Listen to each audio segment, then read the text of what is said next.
Hi, everyone. Welcome to day 3 of the Learn How to Study Abroad in America mini series. So in today's video, we are going to be talking about private universities. So yesterday we talked about public universities here in America.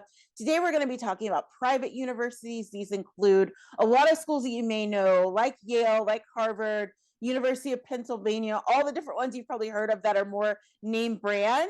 But we're also going to be talking about other private universities that you may have never heard of. So one of the things that I want to share with you before we dive in is a freebie that I have for you.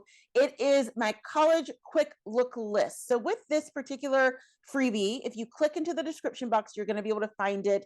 It is a downloadable and printable form where I've put together a collection of 100 colleges and universities that you should know about that are great for international students. So there are 2 per state that I have listed. Some of them you may have heard of, some you may not have.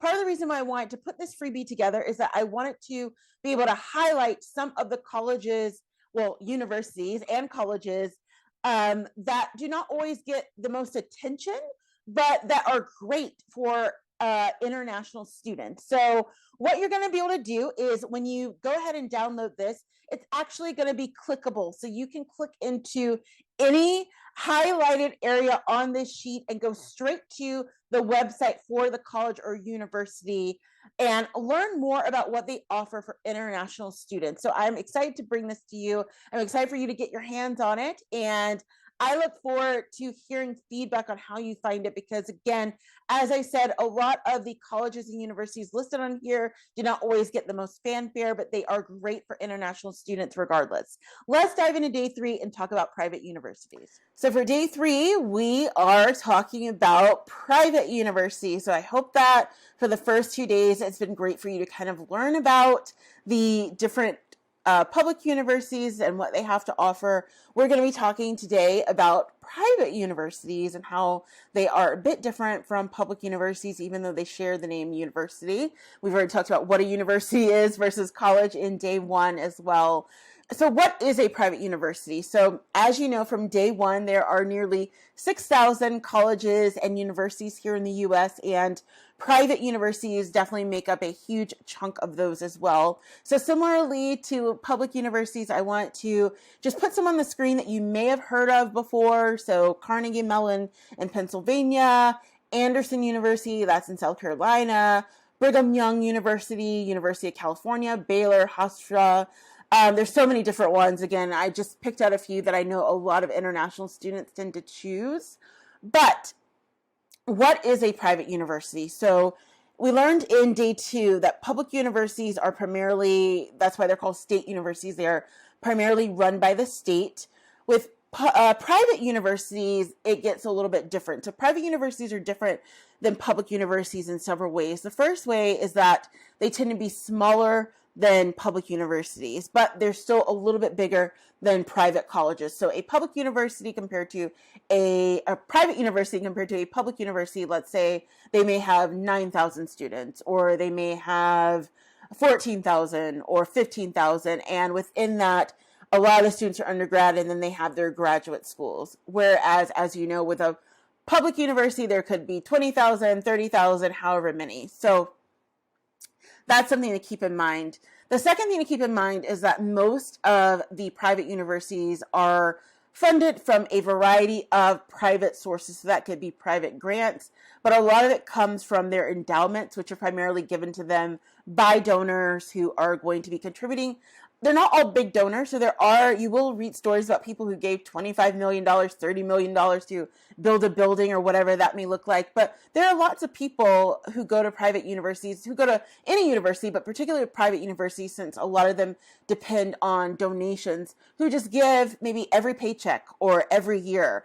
And it's not a whole lot of money, but they do give. And so a lot of private universities are dependent on that in a way that public universities don't necessarily need that, because they have a lot of support from the state and from some of the federal entities as well. So that's going to be something important to kind of know about, just understanding kind of how that actually works. Now, you will also find too that with private universities compared to public universities, that there's going to be a different type of student that goes there. It doesn't mean that they are necessarily smarter. I think that's debatable. You can find really smart kids who didn't go to college or university or at all, but there is a certain sort of a different essence to the type of student that goes to a private university versus a public university. It doesn't mean they're any less, but they're just a different type of student typically. So some of the pros of private universities for international students. So the first pro is definitely going to be that there are a lot more focused academic programs and focused academic departments. So with the private universities, whether it is thinking about a Baylor or Yale or wherever, I mean, those are very different. But you have to think about the fact that since they are slightly smaller than public universities and they are, you know, a little bit more attracting a different type of student, that they're a lot more focused. And so one of the things you will find is that they have a lot more of the like name brand factor. So it could be for their school and their faculty, they have maybe some retired person from the US government, or it could be a current senator or whatever it is that's teaching a course there. They're able to pull in all these people because they have the money to pay them. And again, they get the name recognition of the person being there. They get to add on to their prestige. There is a lot more, I think that's like the perfect word for it, is prestige that is attached to private universities compared to public universities. Public universities are wonderful, but it doesn't quite carry that same weight of a private university. And even if it's not an Ivy League, still, if you say that you go to Baylor versus University of Texas, there's a slight little prestige bump there. And again, here in the US, we're educational snobs, and so it matters a lot more here. For an international student, it's probably not going to be as important to you in terms of what name it is. You're probably interested in the things that actually matter, like what the education is going to look like, right? So I appreciate that. The balance of academics and socialization. So in day 2, I talked about the fact that one of the cons of a lot of these public universities is that in all of the machine that they do to market and get people, they talk so much about how much fun you're going to have and the activities you're going to do and what clubs you're going to join. And you're like, wait a minute, where am I going to learn? So in the sort of pros for a private university is that they definitely have a balance. Now, this is not to say that private school kids, private university kids do not party, because I know that that is not true. There are lots of parties at these private universities, but in terms, again, of the overall machine of the institution, that is the issue that I have with the public universities, of them actually promoting that themselves. It's not about what actually happens between students and on campus. It's about the actual overall perception of the brand itself. And private universities do a great job in being able to balance the fact that they often lead with academics, and then they also factor in the fact that there's socialization and all these different type of clubs and the way that they are trying to promote to students. So that's the difference between that particular point. Variety of class sizes. This definitely really depends, again, on the size of your school. But you'll find a lot of times that private universities are going to be a lot smaller in their class size. So maybe you don't have a class that is 600 students, maybe it's 200 students, which to me is still a lot of students, but that's a lot different than having 600 students in a lecture hall. And then as you move through the department, maybe you're into your 3rd or 4th year, you may have classes that are even smaller than that. So you could have a class that's only 40 people, 50 people, something like that, as you get more specialized within your degree. But just kind of keeping in mind that it may not be as huge in class size as a public university. I keep interchanging them, as a public university, but that it's still not going to be as small as a private college, which we will talk about tomorrow.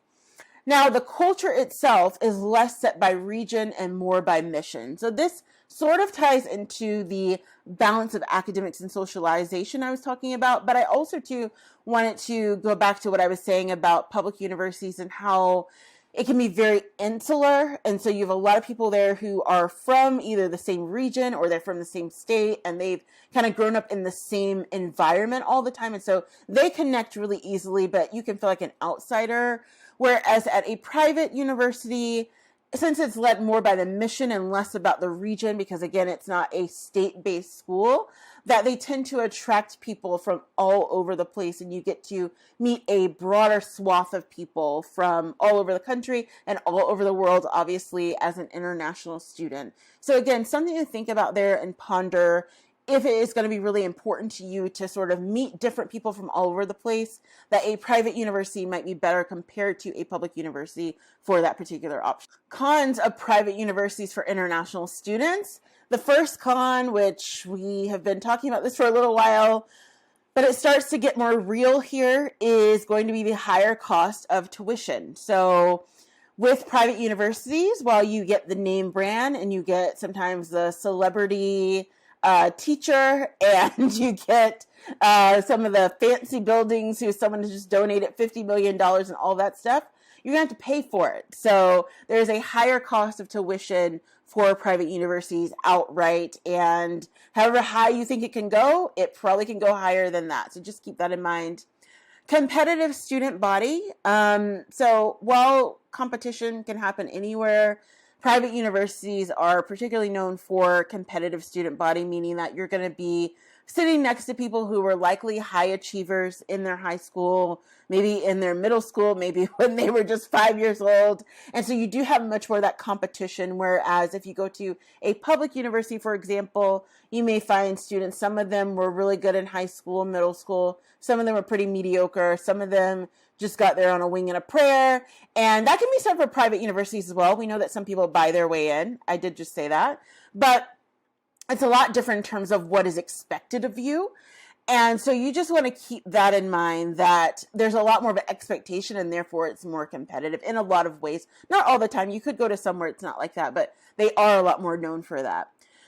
Donor whims can influence changes quickly. So it could be that there's something new that's going to be developed, whatever the sort of tone is. A lot of times that can be set by whoever they're trying to attract to donate, particularly with big money, or if there's someone who has just donated and there's certain things that they want to do. This is more on the social aspect of introducing new initiatives or trainings or whatever is going to be required for the students, or even if it's curriculum. A lot of times donors will have more influence on that compared to public universities, where even though sometimes people do donate to public universities, so much of that is controlled by the different government entities that there's sort of a stopgap for that. And I'm normally not someone who rallies for a lot of government intervention, but I do say that depending on what it is, that sometimes it's necessary, and sometimes you do want sort of that check and balance, and you don't necessarily always have that with private universities, because what happens is these private universities, they have these board of trustees and they all get behind, this private door somewhere, and they're all making these deals, and then they come out with stuff that may not be as great for the students. And sometimes it is, but sometimes it's not. And a lot of times they don't have to have transparency on that the way that a public university does. So just keep that in mind, that sometimes you may go to a school and a year later it's completely different because they've gotten a big donation, and now in order to keep the money and do the dance, they have to implement whatever is included. So just keep that in mind.